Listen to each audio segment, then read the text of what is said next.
Good morning, evening, afternoon, whenever you may be watching this class. Today we're going to do chapter 1.4, which is equations of lines. And we're going to start with slope-intercept form. Now the slope-intercept form of the equation of a line with slope m and y-intercept b is y equal mx plus b. Now we kind of hinted at that last time, but we're really going to get into it this time. So m is your slope. Let me get my marker ready. Oops. Get my marker working for you. We'll underline where m's at, the slope, we'll underline where b's at, y-intercept, make sure everybody's on the same page. So our slope is m, our y-intercept is b. It's pretty simple. Corresponds to the same m and b right there. An appliance repairman charges $60 for a service call plus $25 per hour for each hour spent on the repair. We want to write an equation for this circumstance. So we're going to use our slope-intercept form. We just had to figure out, is 60m or is 25m? And is 60b or is 25b? So if we read through this, an appliance repairman charges $60 for a service call, plus an additional $25 per hour for each hour spent on the repair. So that per hour part means that he's going to charge $25 on that first hour, another $25 on that second hour, another $25 on the third hour. So that's constantly going to be changing there, which kind of hints that that needs to be our M. That $60 is just the flat rate for just showing up. That's going to be our B. So our equation is going to look like y equals 25x plus 60. Pretty simple. All right. Now, we also have the point slope form of the equation of the line. Point slope is used sometimes, not used as commonly as slope intercept, but it's out there. It's a good equation here that we can use. Usually in questions, it'll ask you or tell you how exactly they want it laid out, whether they want it laid out in point slope or slope intercept. Most of the time it is slope intercept, but you still need to know of point slope. Now the point slope equation is the equation of the line with slope m that passes through a known point x1, y1. Is y minus y1 equals m times x minus x1. So basically we still have our slope m right there. We don't have our y-intercept. Instead we have a point that consists of x1, y1. Okay, so first example for it says write an equation for the line that passes through the point -1, 5 and has slope 3/4. Now I'm going to keep the equation of the point slope form right here for you just because it's your first time doing this perhaps, so that we could easily see how it's plugged in. So the first thing we're going to do is start with the y. We're going to go y minus, now remember your x comes first, so this is your x1, this is your y1. So our y1 here is going to be a 5. Our slope we said was 3/4, so it goes where that m goes. It's very important here with point slope to keep your parentheses. So x minus, and our x1 here is a -1.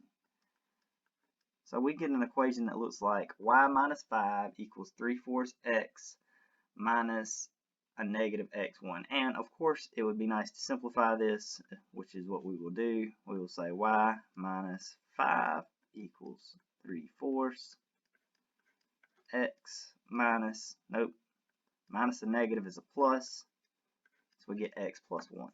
Okay, so all we basically did was simplify that minus a negative part right there. And that is our point slope form.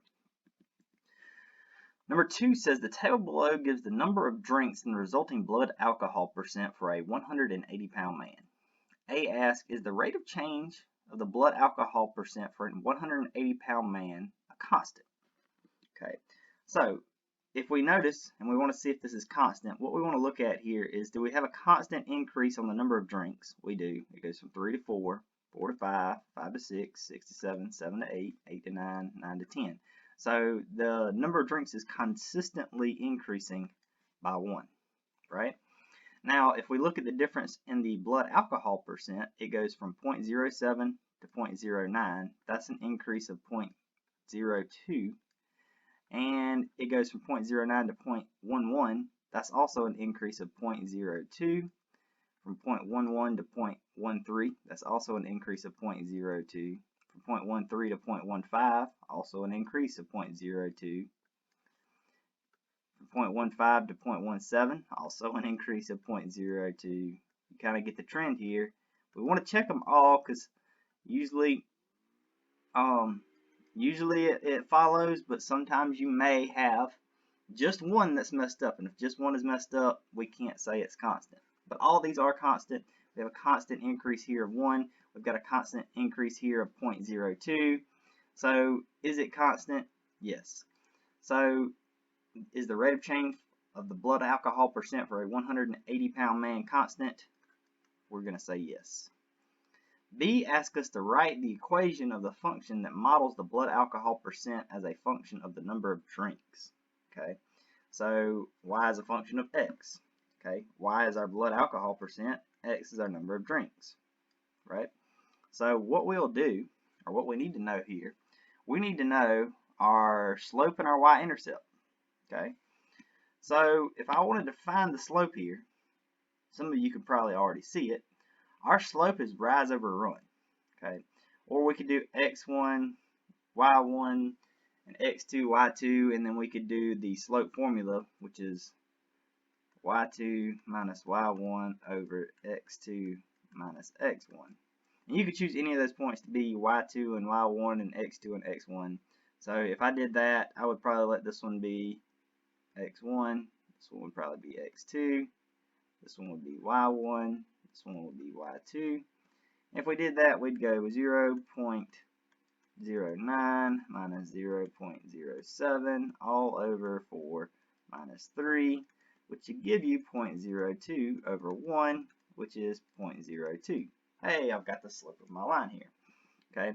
Now, since this example is under point slope, we're going to write it as a point slope equation.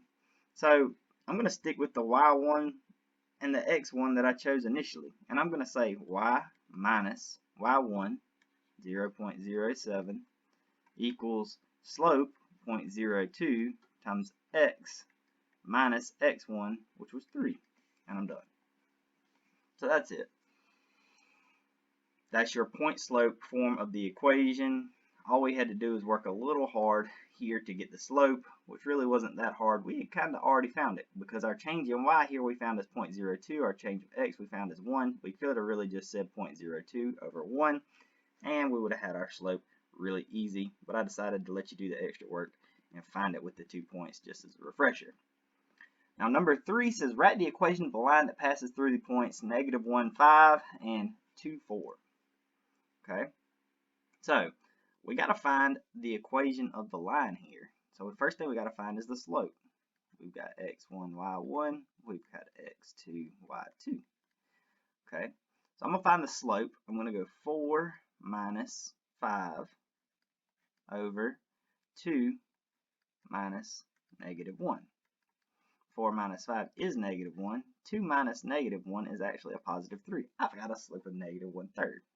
Now if this is point slope, we can just go y minus y1, which is -1, which actually changes that to a plus, equals slope -1/3 times x minus x1 here is, oh, did Mr. Shipes do something wrong? I believe he did. I believe I did. Oh goodness. So clearly I did something wrong there, guys. So y minus y1, not x1. Our y1 here was 5. So it's y minus 5. Slope is -1/3. X minus x1. That changes it to a +1. Okay, keep them straight. Keep them straight. Don't want to mess up on something so simple, right? It can happen in a heartbeat if you're not paying attention. And I was going a little fast there. So what we got here is our point slope form of our equation. Y minus our y1, which was 5, equals -1/3 x plus 1.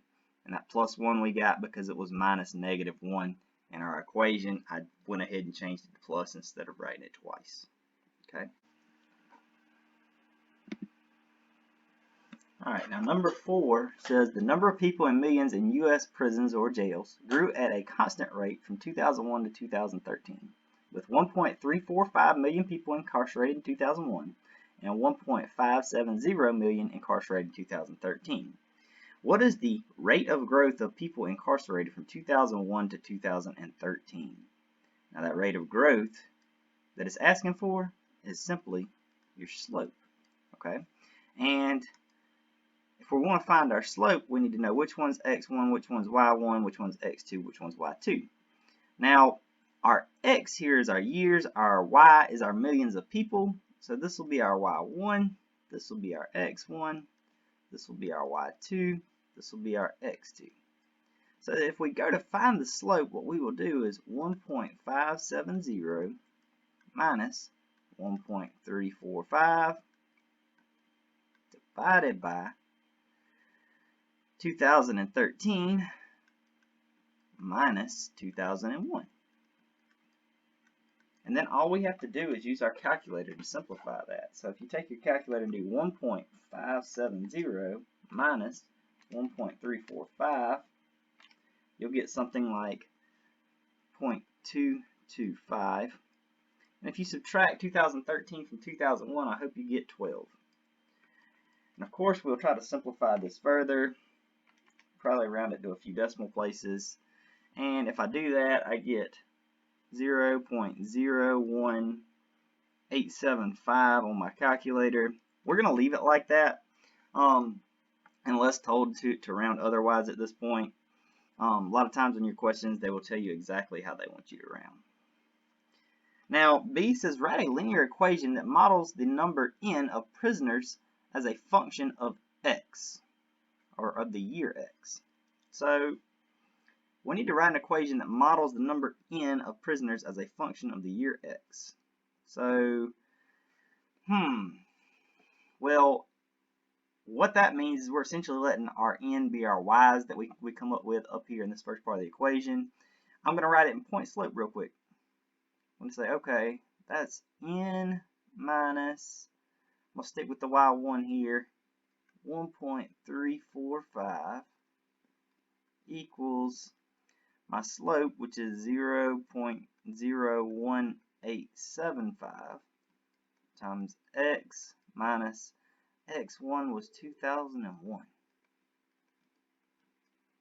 And we're done. Okay, we have our function.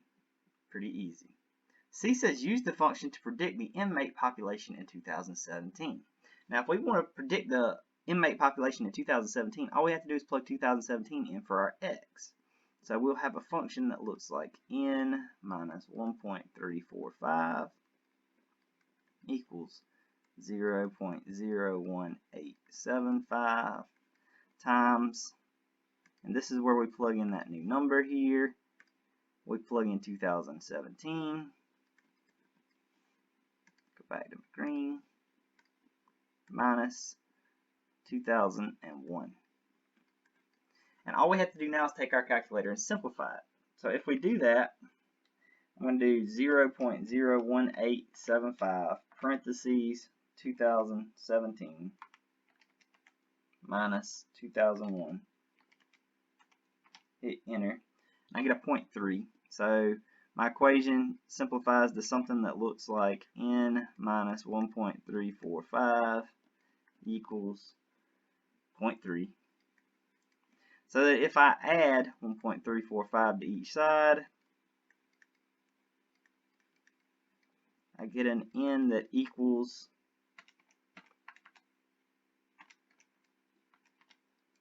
1.645.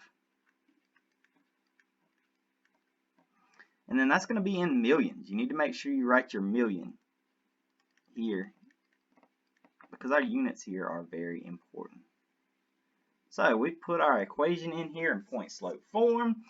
Using that point slope form, we have solved for a future value of 2017, and we have computed it. Pretty simple, guys. Number 5, write equations for the lines that pass through the point and have slope 0 and an undefined slope. Okay, doing this in point slope form. So this is our x1, this is our y1. I'm going to change, let's change it up to a purple. So let's do y minus y1, which is a 5, equals our slope times x minus x1. So x minus a negative 1 turns into a positive 1. And this is how we're looking. Now we've got 0 times x plus 1. And that whole x plus 1 is in parentheses. 0 times anything is 0. This just lets me know that I have y minus 5 equals 0. Now if you want it in point slope form, technically that is point slope form right there. Either of those are point slope form. This is a simplified version here. If you wanted to, you could even solve for your y here, and your y here, if you solved for it, would be 5. It's pretty simple, right? Slope of 0, y equals 5. Same thing with undefined slope. All right, we're going to think about this. We've got y minus 5 equals, let's see, undefined slope. So if our slope here is undefined, oh gosh, so that means that I had some kind of number on top, and then I had a 0 on the bottom, and then I've got an x plus 1. Oh man, this one's a little complicated. What happens with an undefined slope? Because I'm not sure what's going on here. Undefined slope, if we think about it, right, means that, you got to recall this now, undefined slope means that we have a vertical line, which means that we have to look strictly at our x values, and our x values are always -1. So with an undefined slope, our slope here is, or our function of our line here is x equals -1. Okay, so undefined slope, you got to memorize that. Undefined slope is a vertical line. You just keep your x points. Your x point here, all of them are -1. To kind of reinforce that, we've got our vertical and horizontal line equations and our definitions here. A vertical line has the form x equals a, where a is a constant, and a is the x coordinate of any point on the line. So that very last example I did, you notice I just took the x coordinate and I let that equal x. That was the slope of our vertical line, which had an undefined slope. So remember here, vertical lines have an undefined slope. Now a horizontal line has the form y equals b, where b is constant and the y coordinate, and b is the y coordinate of any point on the line. Remember that a horizontal line has slope equal to 0. Okay, very, very important. Now we're going to take a good hard look here at parallel and perpendicular lines. People always have a fit with parallel and perpendicular lines, whether it's the very end of 104 that you learn perpendicular and parallel lines, or if you learned it in high school, or if you're just learning it right now. So please pay hard attention and be sure to practice these. Parallel line are two distinct vertical lines that have, or non-vertical lines that have the same slope. They're called parallel. Okay, so parallel lines kind of run and they never hit each other. Those are two parallel lines. They can go on forever and not hit each other. They don't have to be diagonal. They don't want to be vertical. They are non-vertical, right? And they can be horizontal, but essentially two lines that never intersect, run side by side, they're parallel. Perpendicular is if the slope has m not equal to 0, any perpendicular to it will have slope -1 over m, which is called the negative reciprocal. Okay, maybe I heard that before, negative reciprocal. Perpendicular lines, one would run like this, one would run like this, and they kind of intersect at a perpendicular. Obviously, you don't want your slope to equal 0, so this isn't the optimal example because one of these slopes does equal 0. But perpendicular can actually be written by the signal that looks like this. If you don't want them to be vertical and horizontal, obviously you could still intersect it and it be perpendicular, it hits at a right angle, that kind of thing. Okay, so let's look at examples of how to find parallel and perpendicular lines given an initial line. So this example says, write the equation of the line through 4, 5, and parallel to the line with the equation 3x minus or plus 2y equals -1.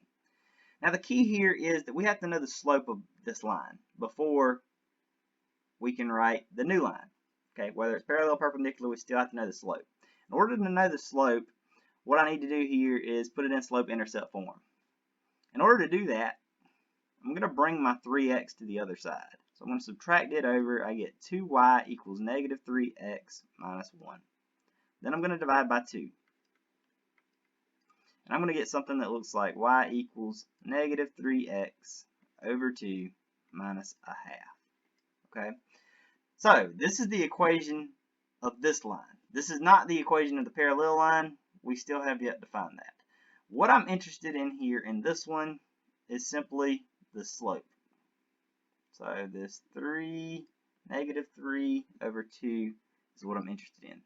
Now I'm just going to say this for those who have been doing this. The slope is the number out in front of the x. The slope does not include the x. So the slope here is negative 3 over 2. It is not negative 3 over 2x. The slope is just negative 3 over 2. Okay. Now our goal is to find a line that is parallel to that. Okay.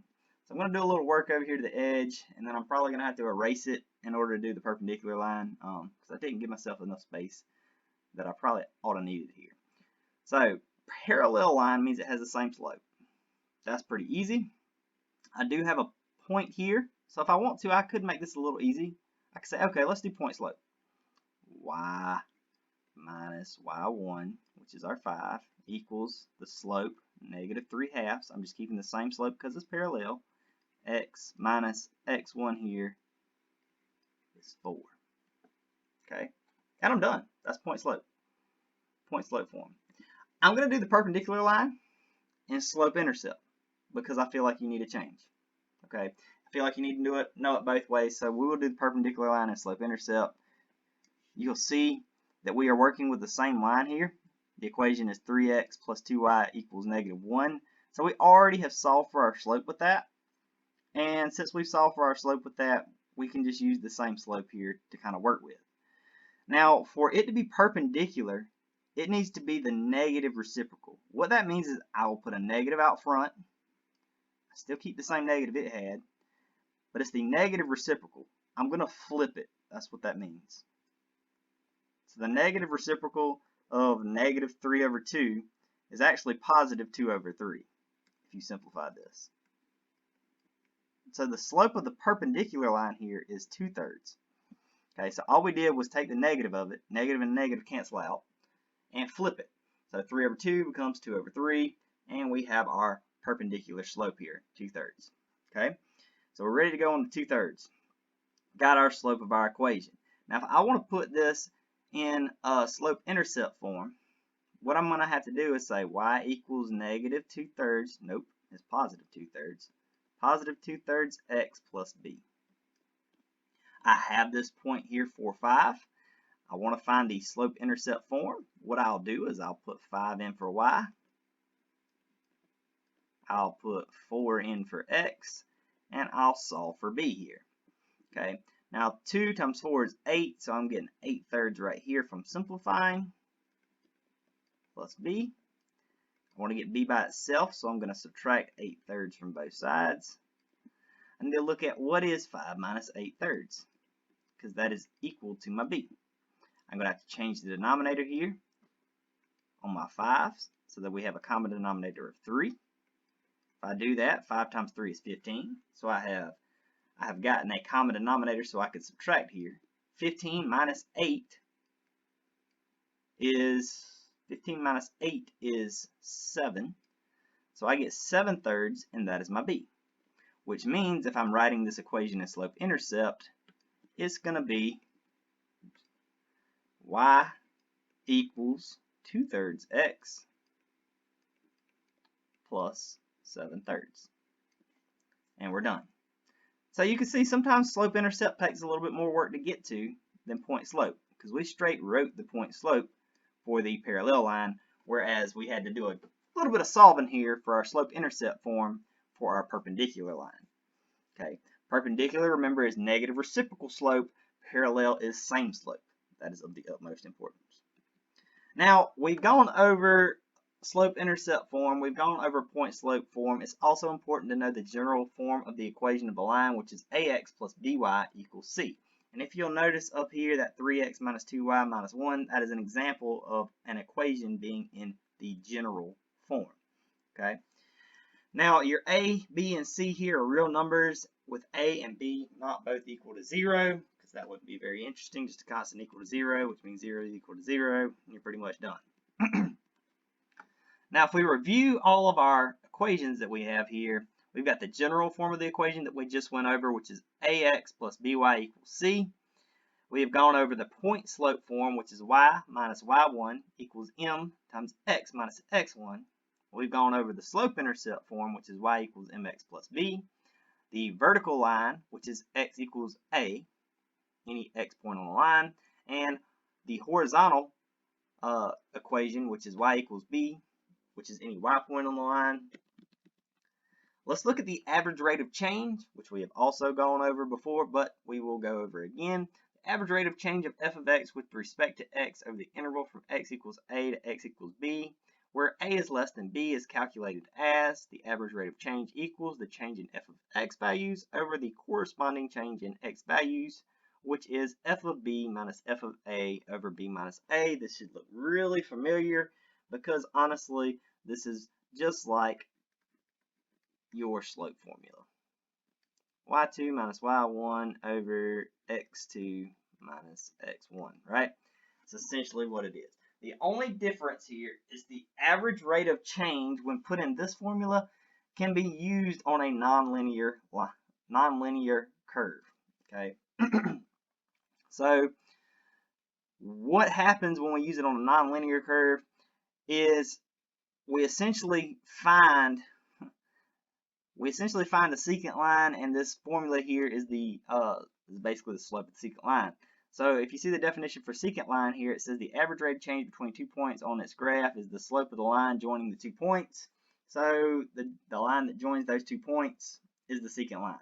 Okay, so essentially what we're doing here is we're taking this point y2, x2, y1, x1, and we're putting a line between them. We're joining the 2 points, and the slope of that is the slope of the secant line, right? And the change in that. So I have an example for this. The example says sales and projected sales of the electric-powered Tesla automobile are shown in figure 1.39. The number of Tesla sales can be modeled by the function s of t equals 3.521t to the third minus 38.475t squared plus 149.054t minus 170.480, where s of t is in thousands and t is the number of years after 2010.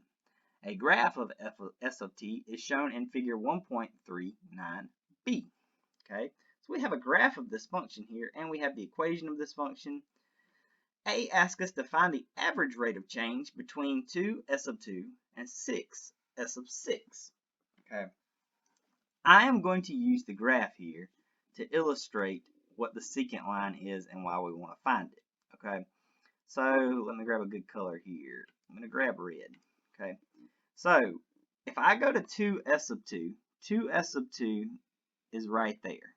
Okay, and if I go to 6s of 6, the line at 6 hits about there. Okay, between this 2 and this 6 points right here, the line makes a weird little curve. Okay, so the change between this point and this point as we move along this line is not constant. It changes. It increases here, then it kind of slows down, but it continues to increase, and then it kind of picks back up increasing, right? So its change is not constant. But we're not really interested in the change at every single point between 2 and 6. What we want to know is the average change between 2 and 6, if that makes sense. Because at this point, it's changing faster here than it is, say, at this point, right?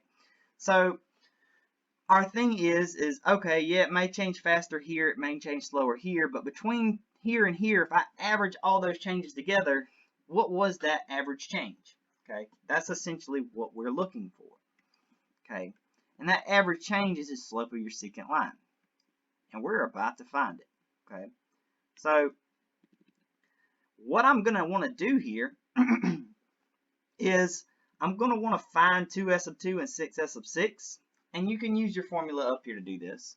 So if I want to find s of 2, all I'm doing here, and it's probably going to take me 2 lines worth of work to do this, but I'm doing 3.521 times 2 to the third minus 38.475 times 2 squared plus 149.054 times 2 minus 170.480.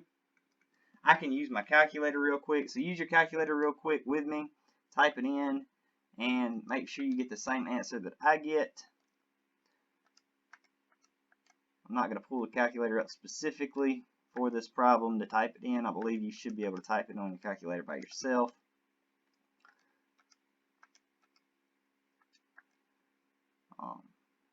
Still working on it. It's going to take you a second.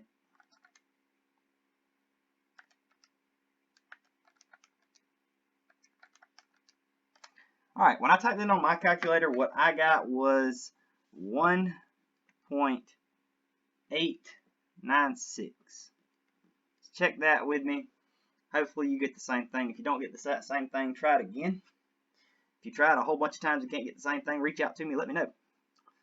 Okay. Now, I also need to find S sub 6. So, S sub 6 equals 3.521 times 6 to the third minus 38.475 times 6 squared plus 149.054 times 6 minus 170.480. What is that going to give us? So I'm going to type that one in as well.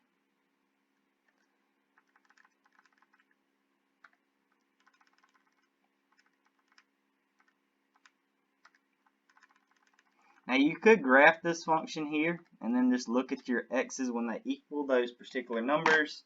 That would be fine. Here, after I typed it in my calculator, I got 99.28. Okay. Alright, so what I'm going to need to do now, given those two numbers, is I'm going to want to find this average rate of change. Now, in order to do that, if we're using our function from above in our definition, where we have f of b minus f of a equals b, or over b minus a, what I'm going to want to do, we got to remember that our b is bigger than our a, so our b is going to be our 6.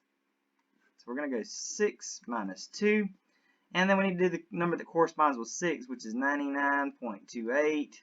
We need to subtract that from 1.896. Okay?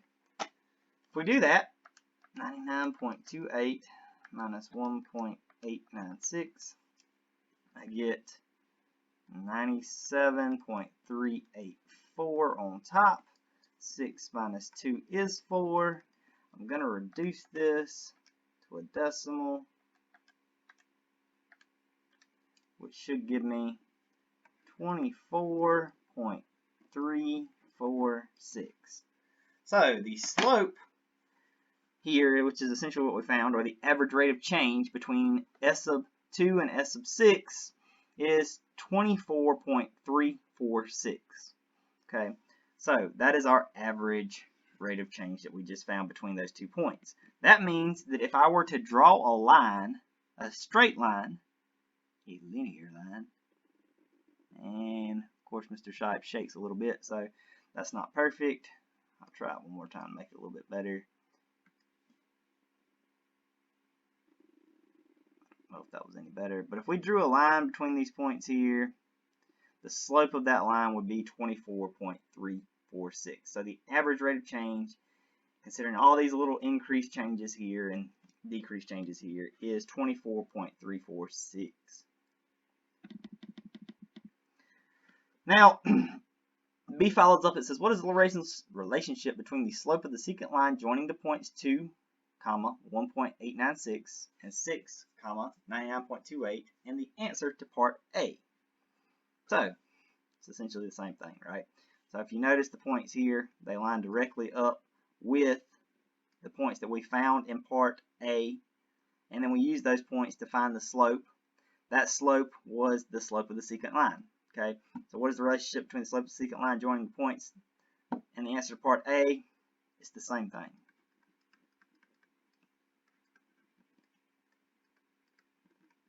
They are the same. However you want to write it. It's the same, they're the same. It's talking about the same thing the whole time. Now let's get into something a little more complicated. The difference quotient. Okay. Every year the difference quotient gives my students a fit. It's really not that hard. You just have to work it out step by step. So for h equals 0, the slope of the secant line joining the points x, f of x, and x plus h, f of x plus h, and the average rate of change of the function f of x from x to x plus h is f of x plus h minus f of x over x plus h minus x, which simplifies to f of x plus h minus f of x over h. Okay, essentially all we're doing is taking our 2 points here and finding the slope. So taking this point and this point, essentially plugging them in, finding the slope. That's it. Okay, that's all we're doing. Or the average rate of change if you're following up that previous example we just did. All we did from here to here is simplify, took out the x because we got an x minus x, just cancels out to a 0. We're just left with an h in the bottom.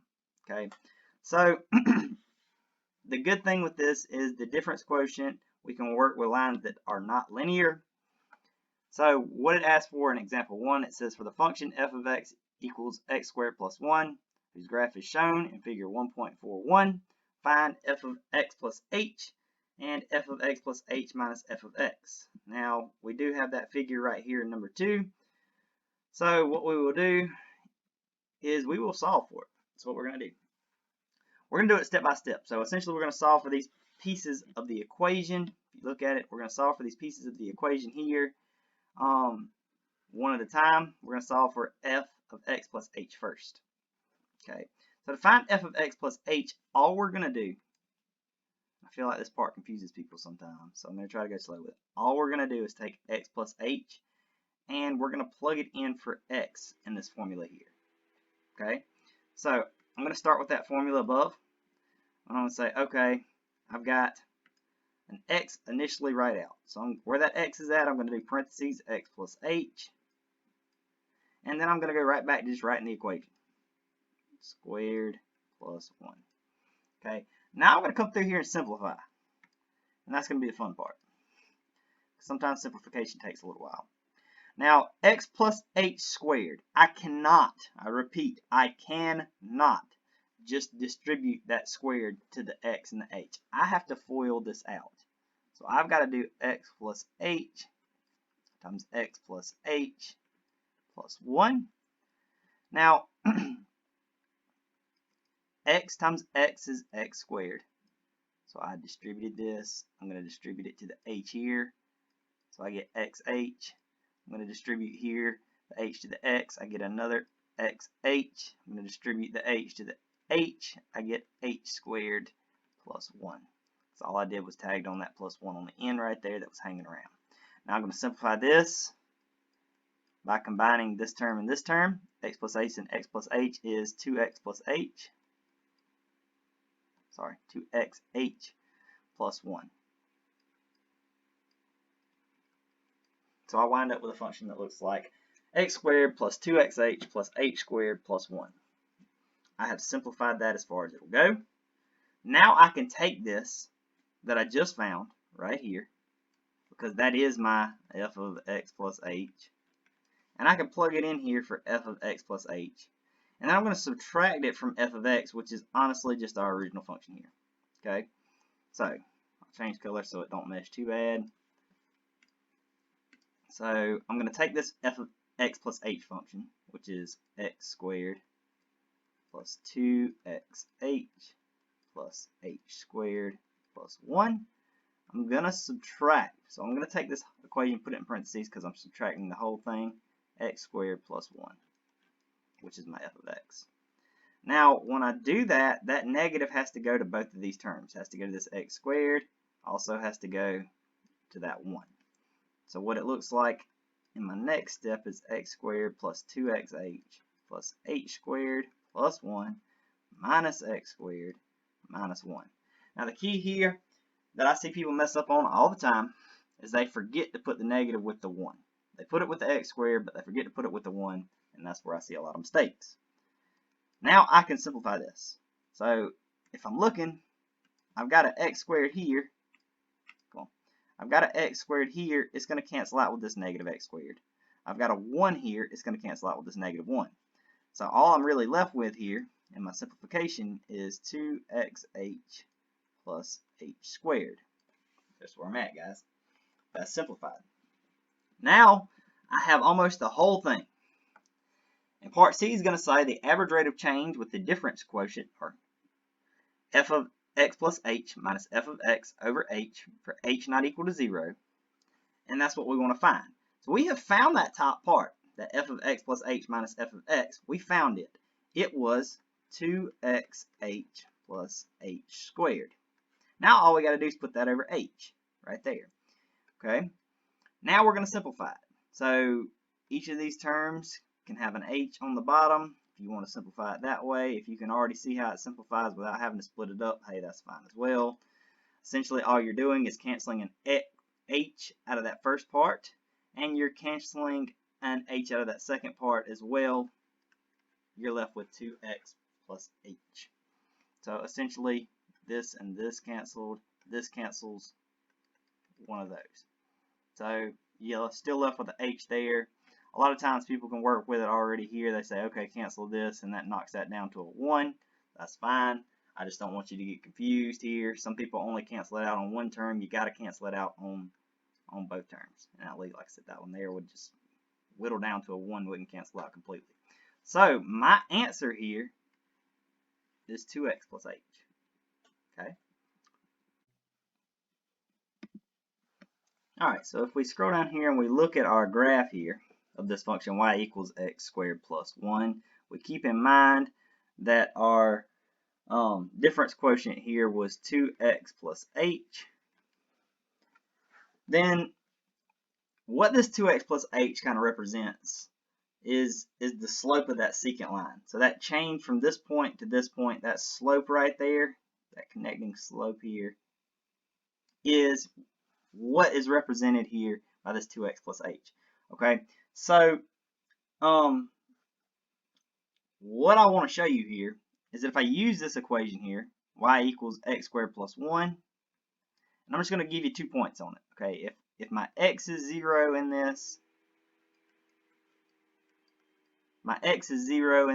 then my y is going to be a 1. If my x is a 1 in this, 1 squared is 1 plus 1 is 2. Okay, seems simple, right? So what this does here is if I plug in my initial x here, which is 0, okay, and I want to figure out, okay, follow me on this.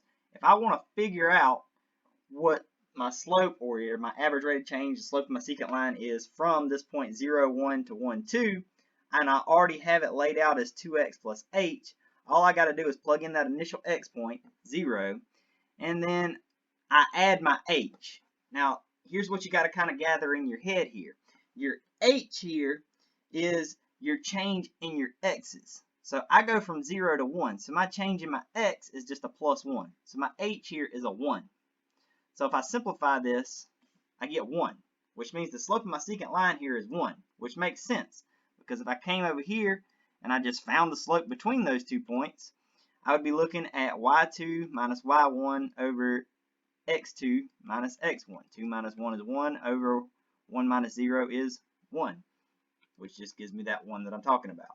So what I really want you to gather here, and the reason I give you the graph and I try to go through this example like this and kind of do this extra step here, that h here is just the change in your x's. Okay, so if you know where that initial x point is, and you know where that next x point jumps to, and you know the change between the two, and you have this difference quotient here, instead of having to go through and solve out the whole slope all over again, you can say, okay, well, I know what the change is. I know what my initial x was, so hey, I'm done. That's it. So now if I want to say, okay, what if I want to jump in here and I want to find another one? And I say, okay, well, I want to find x is 8. Okay, and I don't even want to solve for my y. I don't have to solve for my y because I know that my initial x here is 0. my change in x from 0 to 8 is 8. So the slope between those 2 points is simply just 8. Don't believe me? Well, if I were to plug in here, my y here, so if I did x squared, so 8 squared is 64 plus 1 is 65. Okay? So now, if I do that, then my x1 is still 0. My x2 is 8. So I'll do 8 minus 0 on the bottom. Then I'll do 65 minus 1 on top. 65 minus 1 is 64. 64 divided by 8 is simply 8. But I've already found that because I've used my difference quotient. It's that simple. Okay, see how they match? They both match. That's the difference quotient. You find the difference quotient, and you got to find a whole bunch of slopes here or a whole bunch of changes here. It's really simple because you have your difference quotients. All you have to know now are your x values. You don't even have to know your y values.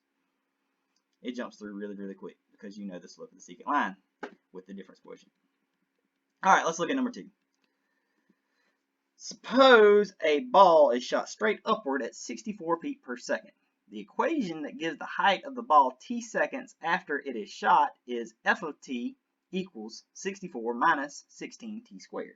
Okay, so what we're going to do here is we're going to find the average velocity of this ball over the time interval from t equals 1 to t equals 2. Okay, so we're not going to find the difference quotient until part B. We're just going to go ahead and find the average change in velocity from t equals 1 to t equals 2. That's pretty simple. So if my t's here and my f of t is here, my y, then what I'm looking at here, if it's t is 1 and t is 2, I need to know my f of t values. F of 1 equals 64 minus 16 times 1 squared. 1 squared is 1, 64 minus 16. Let's see, 64 minus 16 should give you a 48. So my first point is 148. My second point, f of 2 here, I get 64 minus 16 times 2 squared. 2 squared is 4. 16 times 4 is 64. 64 minus 64 is 0. So my 2 points here are 148 and 2, 0. Now what I need to do is I need to do 0 minus 48 over 2 minus 1. And I get negative 48 over 1, which is just negative 48. So the average velocity of this ball over the time interval from t equals 1 to t equals 2 is negative 48. It's always nice if we can do it. Let's see, it's feet per second. So feet per second. Always nice if we can put a unit on it. So this ball is essentially dropping. It's going down. It's going down 48 feet per second. Okay. Now, B is going to ask us to find the difference quotient that can be used to find the average velocity of this ball over the time interval from t equals 1 to t equals 1 plus h for h not equal to 0. Okay. So what we're going to do with that is we are going to basically plug in our difference quotient. The only difference here is I'm not going to break it up into steps. We're going to do it all at one time. So if we remember what our difference quotient looks like here is f of x plus h minus f of x all over h. Now we know here that we're using t's instead of x's. Okay, so we also know what our t is here. Okay, which is a little different. So what we'll do is we'll plug in what we know. So this x plus h is simply just 1 plus h, because we know that from there. This f of x is actually just f of 1, because we know that from right there. Still leave the h right there. Okay, guys? So what I'll do now is I still need my initial function, which is 64 minus 16t squared. So what we'll do, 64 minus 16. Now where we have that t squared, we're going to plug in that 1 plus h. 1 plus h squared. Now I have to subtract out 64 minus 16 times 1 squared all over h. Okay. Now I'm going to do a little bit of simplification here, and I'm going to change the colors when I do it. And I'm going to go 64 minus 16 times 1 plus h squared. I'm not going to simplify that quite yet, but I'm going to go minus 64 and then plus 16, because 1 squared is just 1. 16 times 1 is just 16. Minus a negative turns it to a positive, and that's all over h. Okay. Now the reason that I did that is I can now see that this 64 cancels out with this 64, and I'm left with negative 16 times 1 plus h squared plus 16 all over h. Okay. Now I'm going to get back to simplifying here. To simplify here, what I have to do is I'll have to say 1 plus h times 1 plus h. I'll have to FOIL that out to simplify this next step. Okay, so what we're looking at here is negative 16. I'm still going to leave a parentheses here. 1 times 1 is 1. 1 times h is h. H times 1 is h. H times h is h squared. And then plus 16. Okay, all over h. Now what I'm going to do is simplify and distribute after I simplify. So I've got 1, h plus h is 2h, and then I've got an h squared here, plus 16 over h. Now I can distribute that negative 16, so I get negative 16. Negative 16 times 2 should give me negative 32 h minus 16 h squared plus 16 over h. I have to scroll down just a bit. Now that negative 16 here and that positive 16 here are going to cancel, and I am left with a negative 32 h minus 16 h squared all over h. Now I do have to distribute this h here and here. It's going to cancel this one out, and it's going to change this one to a 1. It's going to take one of those away, so that what I'm finally simplified with is negative 32 h minus 16 h. And I made a mistake right there. It's not negative 32h because we just canceled that h out. So it's negative 32 minus 16h.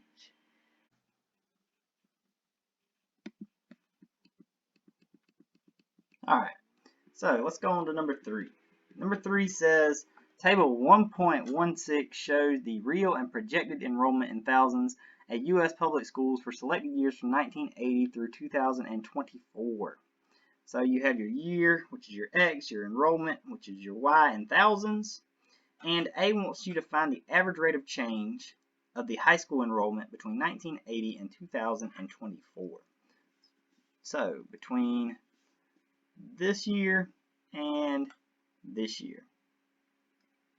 Okay? I want to find that average rate of change. So in order to do that, we're essentially just finding the slope of the secant line, right? So what we will do is we will do y2, which in this case is 52,113 minus 41,651 all over 2024 minus 1980. Now all you got to do is do a little calculator work here. You can do 52,113 minus 41,651, which will give you 10,462. And 2024 minus 1980 should give you 44. Obviously, we'll simplify this and divide the 2.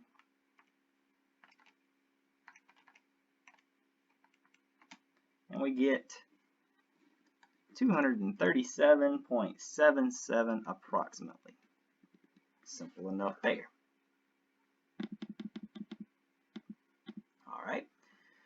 Now, next equation says, or next question says, write the equation for the line with the given conditions.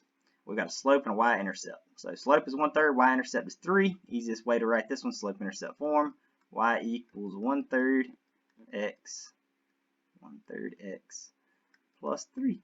Y equals mx plus b. Slope is 1/3, y-intercept is 3. Through the point 4, -6 with slope -3/4. This is a point slope one here. So y minus y1, so minus a -6 gives us a +6 equals the slope here, which is -3/4 times x minus x1, which is a 4. And we're done. How about a vertical line passing through the point 9, -10? Vertical line. Vertical line goes up. All the x values are the same on the vertical line, which means that my equation of my vertical line is simply x equals 9. How about passing through 5,2 and -3,2? Okay, let's do the slope real quick of this. If we do the slope, that's y1 or y2, which is 2, minus y1, which is 2, over, let's see, y2, which is -3, minus x1, here's the -5, so 2 minus 2 is 0, -3 and -5 is -8. Uh-oh, I have a 0 in the numerator, which means that I have a slope of 0. I have a slope of 0, that means that I have a horizontal line. If I have a horizontal line, my equation is just my y-coordinate, which is 2. And you can even notice this one, you're like, oh, y-coordinates are both the same. That means horizontal line, which means I can just let my y equal 2 and be done. But you could do the extra step like we did and solve for the slope if you would like. Alright, so this next one says we want to find the equation of the line passing through 4, -6 and parallel with the equation 3x plus 7y equals 4. So, what we know about parallel, guys? We know parallel has to have the same slope.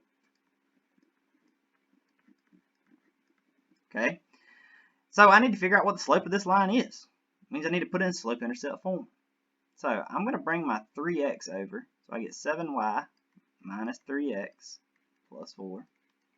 I'm going to divide by 7. And I'm going to get y equals -3/7x plus 4/7. Oof, that's not a 7, that's a 3. Alright, there we go. Now the important part of this is, obviously, our slope, -3/7. That's what I'm going to use as the slope in my parallel line that I'm going to find. Okay, so my slope in my new parallel line is going to be y equals -3/7 x plus b. And yes, I'm going with slope-intercept. Point slope would be really easy here. We did point slope for the parallel line last time, so we're going to do slope-intercept for the parallel line. I'll let you do point slope here for the perpendicular. If the question says which form to have it in, you better have it in the right form. Okay, so we need to solve for this b. We need to find it. So in order to find that b, I've got to plug in that 4, -6 point and solve for it. So to do that, I'll put in -6 for my y. I will put in my 4 for my x, and I will solve for my b. I get -6 equals -12/7 plus b. So that b equals -6 plus 12/7. Alright, now in order to truly solve for this b here, I'm going to have to find a common denominator. So if my denominator here is 7, 7 times 6 is 42. So I would need to change my numerator to -42 plus 12/7. Negative 42 plus 12 is going to give you a negative 30. So my b looks like negative 30 over 7. So my final equation here of my parallel line is negative 3 over 7x minus 30 over 7. So the equation of my line that is parallel to the equation they gave me here, that also passes through the point 4, negative 6, is y equals negative 3 over 7x minus 30 over 7. And that is in slope-intercept form. Now, like I said, I'll let you do the perpendicular line here in point slope. Just to make it a little easier on you. Perpendicular can be a little bit harder. But it has a different equation here. So it needs to be passing through negative 3, 7 and perpendicular to the line with the equation 2x plus 3y equals 7. So, let's see what we got here. We have to find the slope of this equation.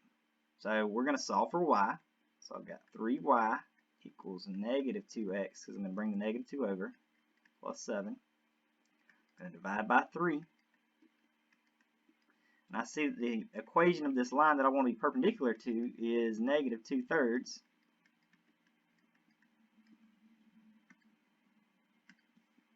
So, in order to be perpendicular, I have to have the negative reciprocal. So, what is the negative reciprocal of 2/3? So, we're thinking about the negative reciprocal. Okay, I know my handwriting there looks atrocious. Alright, so that means if it's the negative reciprocal of negative 2/3, negative and negative means it needs to be a positive. Okay, and I need to flip it. So the negative reciprocal of negative 2/3 is positive 3 over 2. So that's the new slope that I'm going to use. I'm going to use point slope here. Using point slope, I've got y minus y1, which is 7, equals my slope, which is 3/2, over x minus x1. X minus negative 3 is x plus 3. And I'm done. That's the slope of my line that's perpendicular to the line that they gave me. And it's easy as that. You'll have some extra practice on parallel and perpendicular in your homework. Now, I'm just given a line here. And I need to find the equation of that line. Okay? So, you can do this the easy way, you can do this the hard way. Some might say that my easy way is a hard way and they want to find it another way. That's fine, as long as you find the correct answer. I'm good with you here. But what I'm going to do is I'm going to use what I know about slopes and lines. Okay? Now, if I want to put this in slope-intercept, y equals mx plus b, I need to know where my y-intercept is. Oh, dang, it's right there at negative 5. And I need to know what my slope is. Okay? I already found my y-intercept. It was that easy. Y equals mx minus 5. Wow. Okay? Now, I need to find my slope. Slope is just rise over run. So I'm going to rise from negative 11 up to 7. Okay? And then I'm going to run from 2 to negative 4. So this is my rise. This is my run. If I rise from negative 11 all the way up to 7, to get from negative 11 to 0, I've rose 11. To get to 7, I've rose 7 more. So I've risen 18. And I've ran to the left, which is negative, from 2 to negative 4. So from 2 to 0 is 2. 0 to negative 4 is an additional 4. So I have ran 6 places over to the left. So I have ran negative 6. 18 divided by negative 6 is negative 3. So my equation of my line here is simply y equals negative 3x minus 5. That's it. If you've got a different method, by all means, if you want to take the actual points they gave you here and say, okay, I need to do y2 minus y1 over x2 minus x1, and that's going to give me negative, let's see, 18 over positive 6, which is a negative 3. And then I'm going to take that negative 3 and that'll be my m. And then I can either put it in point slope form with either one of those points, or I can go through and I can solve for my y-intercept, which is my b. but it's right there on the screen for you guys. Don't make it too hard. Write the equation of the function if its rate of change is -8 and its initial value is 7. This is just play on words. Rate of change is just your slope. Initial value is just your y-intercept. Okay, so it looks like y equals -8x minus 7, and you're done. For the function y squared, or y equals x squared, excuse me, compute the average rate of change between x equals -1 and x equals 2. Average rate of change between those two, okay? So the average rate of change is f of b minus f of a over b minus a. Let's see here. Our b here is 2. Our a is -1. What is f of 2? So we would do f of 2 up here minus f of -1 up here. If I go over here to the edge here and say f of 2 equals 2 squared. 2 squared is 4. F of -1 is -1 squared, which is 1. So it looks like 4 minus 1 over 2 minus a -1, so that's plus 1. I get a 3 over 3, which is just 1. Average rate of change here, just a 1. Don't make it too hard, guys.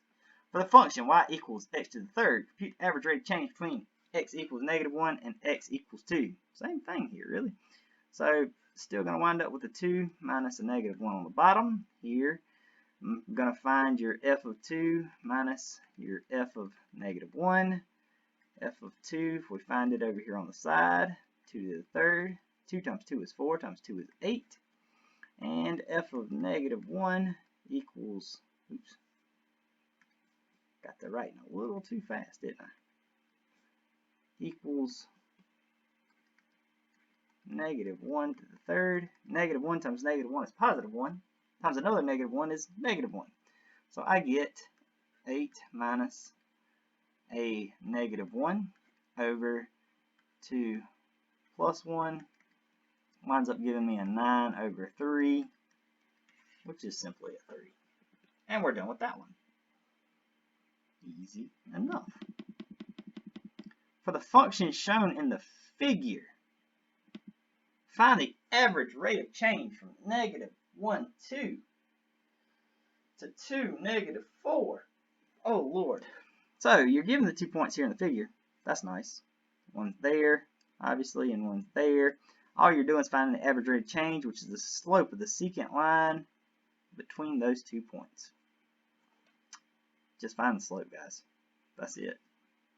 x1, y1, x2, y2, -4 minus 2 over 2 minus -1. It's going to give you a -6 over 3, which is a -2. Or you can count it down if you wanted to with the graph. Alright, number 15. Number 15 says, for functions given, find f of x plus h minus f of x over h for h not equal to 0. You're given the function 45 minus 15x. Okay, so what we will do is I'm going to find the whole thing at one time. I'm not going to break it up into pieces. If you want to break it up into pieces, you can. I'm going to find the whole thing all at once. So I'm going to start out with my function here. And I'm going to say f of x plus h minus f of x all over h equals, first thing I got to do is plug x plus h in for x. So 45 minus 15 times x plus h minus, big parentheses here, 45 minus 15x all over h. Now, I'm going to simplify here. I get 45 minus 15x minus 15h minus 45 plus 15x all over h. And if you notice here, got a lot of stuff that cancels. Okay, so 45 cancels with -45, -15x cancels with +15x, and you're honestly here just left with a -15h over h The h's then cancel, you're left with negative 15. Now the reason that makes sense is it's the difference quotient, right? It's a straight line, so it should give you your slope. Because that's essentially all you're finding here with the difference quotient, is the slope between 2 points. If it's a straight line, that stays constant throughout the whole thing. So it just simplifies to a constant. Now, down here with number 16, not going to be so constant. So we're going to find f of x plus h minus f of x all over h. Okay, so I'm going to start with my function here. I'm going to plug in an x plus h wherever there's an x. And then I'm going to write my f of x function, my original function here. Put it all over h. Okay, now I'm going to do some simplification here. I'm going to go ahead and write it as x plus h times x plus h plus 1 minus 3x squared minus 1. So if you notice here, since I've got it up, your negative 1 and your positive 1 are definitely going to cancel out for that next step. I'm going to bring it down here, leave your 3 out front. I'm going to FOIL this part. So x times x is x squared. X times h is hx. H times x is hx. So you really get 2 of the xh's right there. I feel like you're advanced enough at this point to understand that. If you have trouble, you can break it down and add the 2 and add an additional step. I'm not going to do that at this point. H and h is h squared. Already canceled out those 1's. I'm left with a negative 3x squared. And all that is over h. Don't forget to add that like we did in that last statement here. Don't leave out that dividing by h. It's a very important step. Now I can simplify a little further. I can say 3x squared plus 6xh plus 3h squared minus 3x squared all over h. If you notice here, this cancels out with this. And I get to simplify it to 6xh plus 3h squared all over h. Now, I'm going to cancel again. This h cancels this h, and it cancels one of these as well.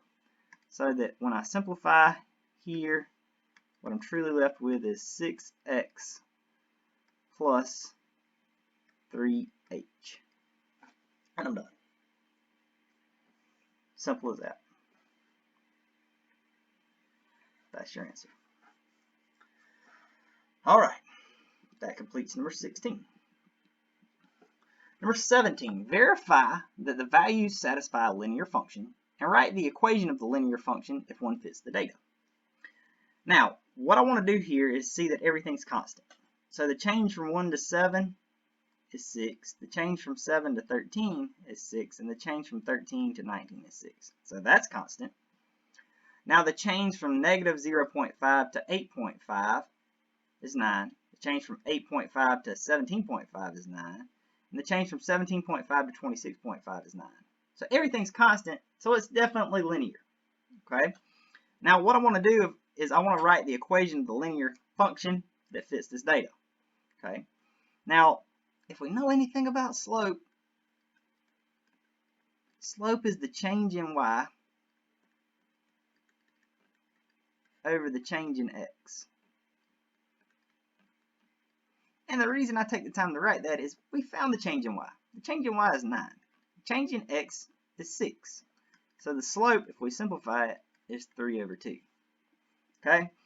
So now, if I want to, I can write it in point slope. Or I can write it in slope intercept, where I solve for my b. I'm going to go with point slope. I'm going to keep it simple. Y minus, let's see, y minus, you can choose any of those points. So I'm going to be a little facetious here, and I'm going to choose 8.5. Equals slope, which is 3 over 2 times x minus, now you do have to choose the corresponding x here, which is 7, and I'm done.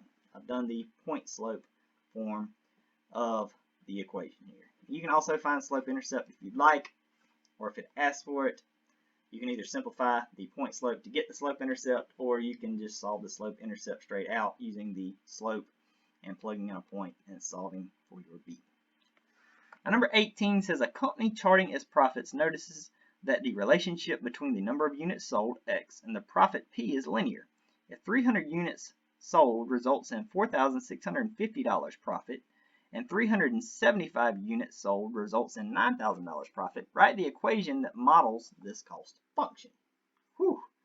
All right, seems really complicated. All right, I know that word problems scare a whole lot of y'all, but don't let it scare you. No need to let it scare you at all. Okay. Company's charting its profits. It notices that the relationship between the number of units sold, X, and the profit, P, is linear. What's important to notice from that is the number of units sold is your X. Okay, so this is your X, and the profit, P, is your P, which is essentially your Y here. Okay, so if 300 units sold, so that'll be our X1, results in a $4,650 profit, so that'll be our P1. And 375 units, that'll be our X2, results in a $9,000 profit, which will be our P2. We want to write the equation. Simple enough. We're going to find the slope really to start out with. So we're going to do P2 minus P1 over X2 minus X1. So if I'm looking at 9,000 minus 4,650, I'm left with 4,350. If I subtract 375 from 300, I get 75. If I divide those two, I get a 58. Slope here is 58. Now, I don't want my slope, it wants the whole equation. So what I'm going to do is I'm going to do the slope-intercept form here. Y equals 58 x plus b. Okay. You could do point slope here. Doesn't specify which one it wants. If it specifies, obviously go with the one it specifies. I just did a point slope equation. I'm trying to kind of show you both angles, so I'm going to do a slope-intercept one on this one, do a little extra work. So I've got my y equals 58x plus b. All I've got to do to find that b is plug in some of these points. So the one I'm going to plug in 9,000 for my y. I'm going to plug in 375 for my x, because that's the corresponding one that goes with it. And then I'm going to solve for my b here. So 9,058 times 375 is 21,750. So if I want to solve for b, I got to subtract by that on both sides. And when I do negative, or 9,000 minus 21,750, I get b is negative 12,750. So if I want to write my equation of my line, I get y equals 58x minus 12,750. Okay, and that is the slope-intercept form, the equation of my line for number 18. I got one more to do here. I've got number 19, and it says a ball is shot straight upward with its height in feet after t seconds given by the function 112t minus 16t squared. Find the difference quotient to find the average velocity of the ball from t equals 3 to t equals 3 plus h seconds, with h not equal to 0. So let's find the difference quotient here. So remember, the difference quotient is f of x plus h minus f of x all over h. Okay, so if I start my equation here, I've got to do 112 x plus h minus 16 x plus h squared minus 112 x minus 16 x squared all over h. Okay, now I'm going to distribute that 112, so 112x plus 112 h minus 16 x plus h times x plus h minus 112x plus 16x squared, all over, of course, our h. I'm going to pull out my red marker real quick, or my orange marker, and I'm going to notice that this cancels with this. Okay, that simplifies it a little bit. I'm going to come back around over here. I'm going to leave that 112h alone. I am going to leave that negative 16 alone. We foiled this enough to see that this is x squared plus 2xh plus h squared. If you have trouble foiling, that's something you need to review at this point. You should be able to foil this x plus h times x plus h out. No problems by this point. And I still have this 16x squared hanging around right here. It's all divided by h. Okay. Now I'm going to distribute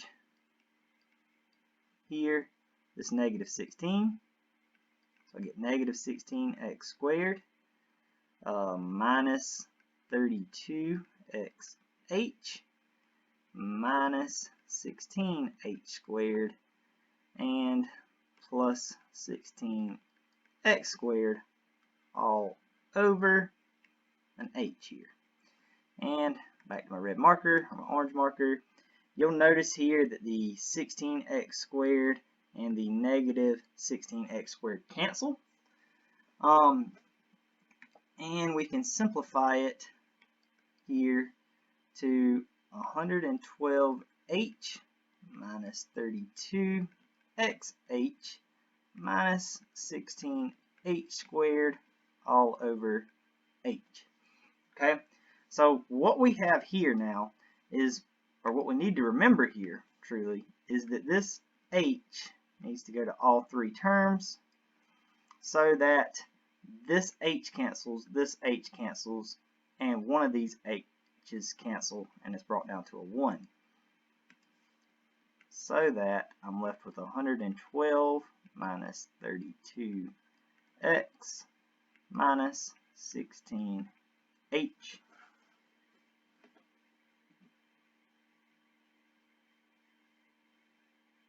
And the difference quotient here has been found.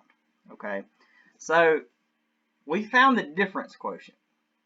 Now, you could have initially tagged in, like that example we did above, you could have tagged in the 3 to start with and the 3 plus h to start in as well.